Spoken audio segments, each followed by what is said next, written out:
Call to order for the Town of St. John Town Council meeting for November 5th, 2025. If we could all please stand for the Pledge of Allegiance and then remain standing for a moment of silence. I pledge allegiance to the flag of the United States of America and to the republic for which it stands, one nation, under God, indivisible, with liberty and justice for all. Remain standing for a moment of silence and perhaps keep in mind the residents in Louisville.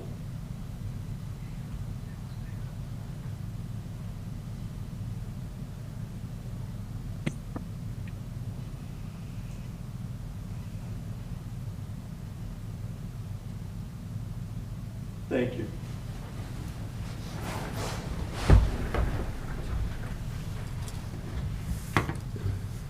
Roll call, Beth? Gerald Swets. Present. Christian Jorgensen is absent. Mike Bovat. Here. Wayne Pandina. Present. Ann Oster. Present. Bill Manasopoulos. Here. Joe Svetnoff. Here. And Beth Hernandez, present. Thank you, Beth. This time I'd like to have public comment. And if you can come up and just, again, be mindful of the time and give your name and address. I have first Rose.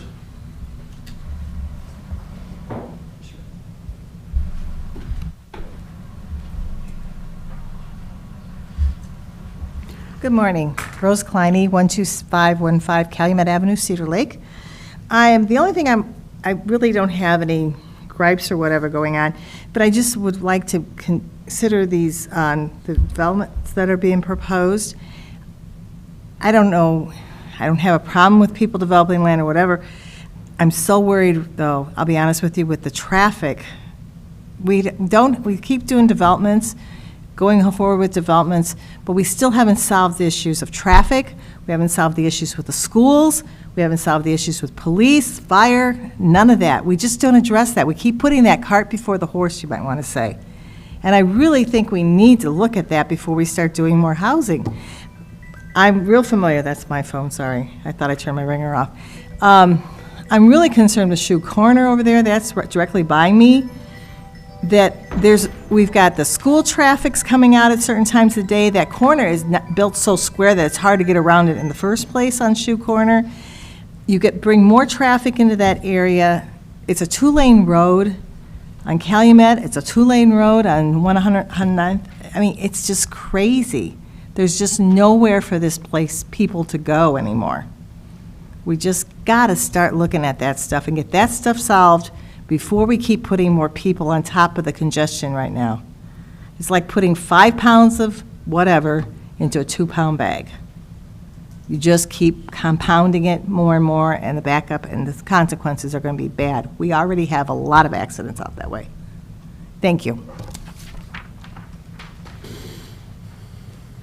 Denise? I'm going to pass. I thought we were going to talk first, so I don't know nothing. Okay. Thank you. And I'd just like to make a comment that, the council, listening to the residents and hearing that everything that everyone has said, that we're kind of shifting gears here a little bit, and we're taking everything into consideration. So moving forward, we're basically the morning meetings, we're going to keep it to a study session. Obviously, Beth, we got to pay the bills, so we want to keep the business moving. We'll pay the bills, but aside from that, it's just going to be a study session in the AM meetings, and the part where we take action will be in the evenings. So just wanted to put that out there. And again, us being considerate and hearing everything that everyone is saying from our residents, that's the direction that we're going to be taking now. Moving on the agenda, item 5. A, financial matters of the corporation. Request to purchase. There are a total of 6 requests to purchase, and the combined total of $72,855.65. Beth, would you like to comment on these? Sure. Your first RTP is to Al Warren. That is for your unleaded fuel in the amount of $11,924.55. Your second one is to Al Warren. This one is for your on-road diesel in the amount of $8,724.90. Item, this is for your public water system. It's the annual fee in the amount of $8,793.20. Seal Master is for crack sealant for street repair in the amount of $9,450. Standard equipment, this is for root destroyer used for sanitary mains in the amount of $4,200. And then Zorco is for fiber optic cable repair between Town Hall and the Public Safety Building in the amount of $29,763. Thank you. Do I have a motion to pay the request to purchase for $72,855.65? So moved. Support. I have a motion, I have a second. Could we have a roll call? Gerald Swatz, Yes. Mike Bovat, Yes. Wayne Pondinas. Yes. Ann Oster. yes, Okay, thank you for that. Motion carries 4-0. Number 2, accounts payable voucher dated November 5th, 2025, representing payment for payroll, supplies, services, and equipment rendered to the town of St. John, the combined total of $1,309,475.32. Do I have a motion to pay the accounts payable voucher? So moved. I have a motion, do I have a second? I'll second. I have a motion, I have a second. Beth, can we have a roll call? Gerald Swatz. Yes. Mike Bovat, Yes? Wayne Pondinas. Yes. And Ann Oster. yes, Thank you, motion carries 4-0. Moving on to item 6, discussion, A, presentation, Schilling Development. Billy? Thank you, Mr. President. Today we have Jack Slager from Schilling Development. So I see Dean and Kevin back there also. They're going to go over 3 developments that would require annexation. Just so the council knows, the developer and staff will be meeting on Thursday to go over particulars. But this is just an overall presentation that they want to bring to everyone. So they haven't really spoken to anyone on your side yet? We had some earlier conversations Nothing in last depth? year. Yeah, it'll be more in depth here tomorrow. Okay, thank you. Good morning, Jack Slager with Schilling Development. Thank you for hosting us this morning.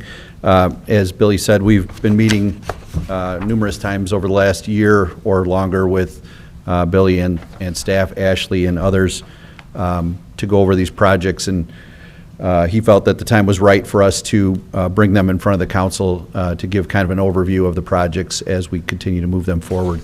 So the first one is Calistoga, and some of you may recall this project. Some of these parcels we've owned since 2010, so going on 15 years. We've acquired 4 different parcels over the course of the last 15 years. Back in 2023, I made multiple presentations in front of the then Plan Commission. We got a new Plan Commission in 2024. Again, I had multiple presentations in front of that Plan Commission and made multiple revisions to this plan over the years. We sought annexation as a PUD due to the multiple product types that would be involved in this project. We do have commercial frontage along 231. We've set aside 12 acres for future commercial there, which would be directly adjacent to the town's current commercial development that's going on. We have reduced the density on this project down to 2.2 units per acre.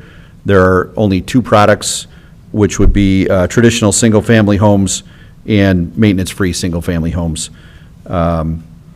We believe that the time is now for higher quality developments on the east side of town, and as you know, we always bring a higher quality, higher architectural landscaping requirements to our developments. Again, we're setting aside 12 acres for commercial along 231, and we are open to this project being included in the town's TIF. So if there's any questions specifically about the project, I would be glad to answer them at this time.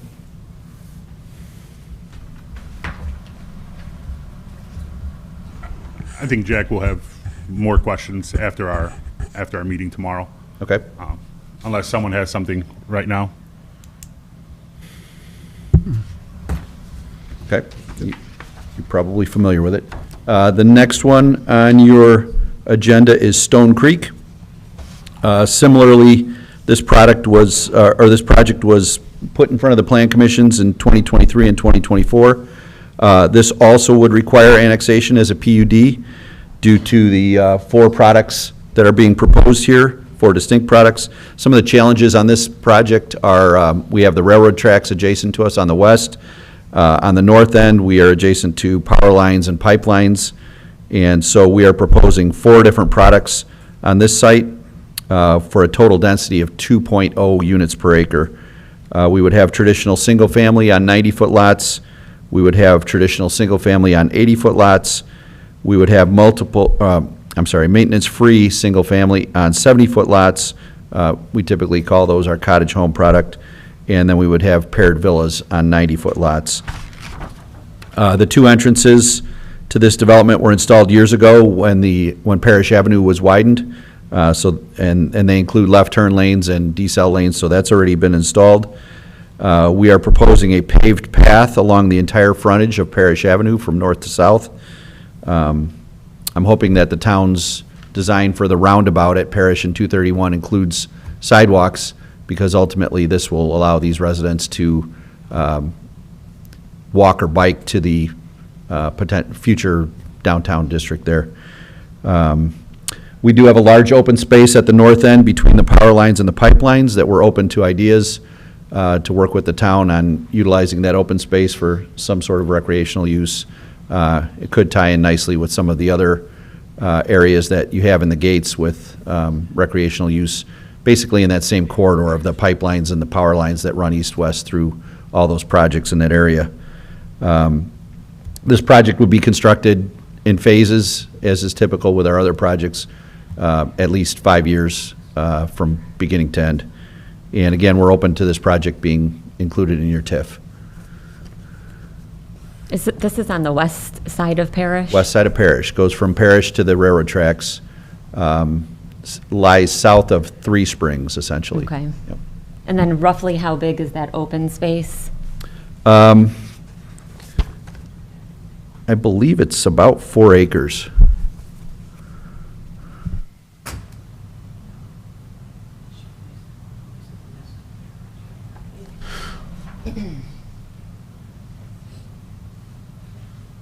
So you've got, on the north, you've got the pipeline easement, you've got the open space, and you got the power line easement. Any idea what the width of that whole green space would be? I didn't mean to You're put. probably about 300 feet. I think the power line easement is about 100 foot. The pipeline easement is like 100 plus, and then there's about 150-foot gap in between, so there's Okay. about And I 400 feet of I do frontage. appreciate the path all along Parish and also on the north side of the property. I appreciate that. Yeah, and I'm not sure exactly what's going on the other side of Parish, but I believe there's a path in that same corridor that ultimately goes through the gates, connects up with your parks, your community center, your pickleball courts, so this could really tie everything in nicely there.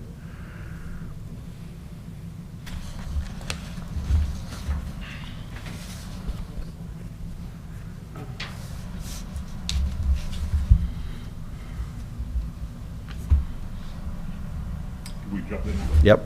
Any other questions on Stone Creek? Okay, lastly, we have listed as Shoe Corner. We haven't come up with a name for this project yet, but everybody knows where Shoe Corner is. So this is the southeast corner of Calumet and 109th.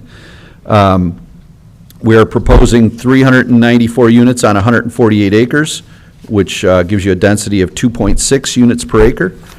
We're basically looking at this project as a replacement for our Greystone project, which is coming to an end here. That Greystone has been a very successful, well-received project over the last 10 years. This would be similar type products. It would require annexation again as a PUD. We're proposing 4 products here. Traditional single-family homes on 80-foot lots, traditional single-family homes on 70-foot lots, maintenance-free, single-family homes on 60-foot lots, which, again, we call those cottage homes, and the paired villas on 90-foot lots. Also, there would be a section of commercial set aside at the corner of 109th and Calumet Avenue. There's an isolated piece there that's separated from the rest of the parcel by a ditch that cuts across that corner, so there's a natural separation there that basically allows for a little 2-acre commercial lot on the corner there. This property has a potential viable well site that was identified in a 2006 fracture trace analysis that was conducted by the town of St. John. We've strategically placed an outlot in the location that fracture trace identified. They've designated it on the drawing as a park, but it's basically right in the center of the project, and there is a multiple fracture trace intersection at that point. So we've offered that up to the town as a potential future well site. And so that has a lot of viability there. Again, this project would be constructed in phases over approximately 5 years, and we are open to it being in the town's TIF. Questions? I don't see bike path along Calumet or 109th, and I think both of those need to have that access way because those roads are just too busy for bicycles. Also, I'm concerned with the 2 exits, trying to turn, coming out on 109th, trying to turn left is going to be backed up. Are those exits wide enough for a right and a left? They will be, yes. Okay. Yep, always, yep. Okay, thank you. And the traditional decel, XL lanes, and yeah, we'll improve those nicely. I did fail to mention, one thing unique about this parcel is it requires 2 annexations. We've done this before, but because there's a very small area that we are adjacent to the current town boundary, which is basically the church property across the street that has just been before you recently for approval, but that is really our only contiguous border. So because it's such a small adjoining border, we will have to do the annexation in 2 parcels, 2 sections, so one and then another, yep. So 2-step annexation.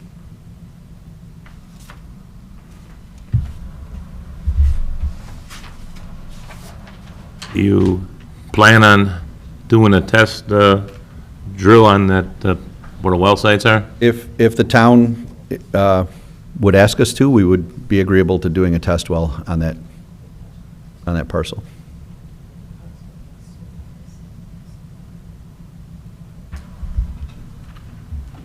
Anything else? Any other questions? Okay. Thank you very much. Thank you for your time today. Very welcome. Moving on to item 7, reports and correspondence. Town council members, any questions or comments? I just have one thing. NERC, the Northwest Indiana Regional Plan Commission, is working on their road projects through 2050, and right now is available for public comment on that. They're accepting public comment for the next, I think, 3 weeks. So if anybody has questions, concerns, or whatever, that's accessible on NERC's website. I think it's nirpc.org. Thank you for that, Jerry. Anything else? Wayne or Ann, any other comments? Well, no House 9. comment. Go ahead, Ann. Nothing for me. Well, House 9, NIPSCO is out there running electric, so hopefully in a couple of days they'll have electric run for 9, and they're gonna work on 8, so we're moving right along with that. Both those wells should be up by mid-January, I hope. Sounds good. Thank you. Just like to comment that, the community center seems to be becoming a real hub for engagement and activities, and it just really seems like it's so positive. I'm just hearing a continuous amount of feedback and interest. I just think it's phenomenal. And then the events, park department, everyone else, the suggestions, the ideals that everybody's coming up with, that's just being extremely utilized, and I just think that's really positive for the community. Just wanted to comment on that. Moving on to the town manager, Billy? No report at this time. All right, thank you. Our clerk treasurer, Beth? I have nothing today. Okay. With that, we'll move to item 8, adjournment. Do I have a motion to adjourn? So moved. I have a motion, do I have a second? I second. Thank you, Ann. I have a motion, I have a second. Can we have a roll call, please, Beth? Gerald Swatz? Yes. Mike Bovat? Yes. Wayne Pendine? Yes. Ann Oster?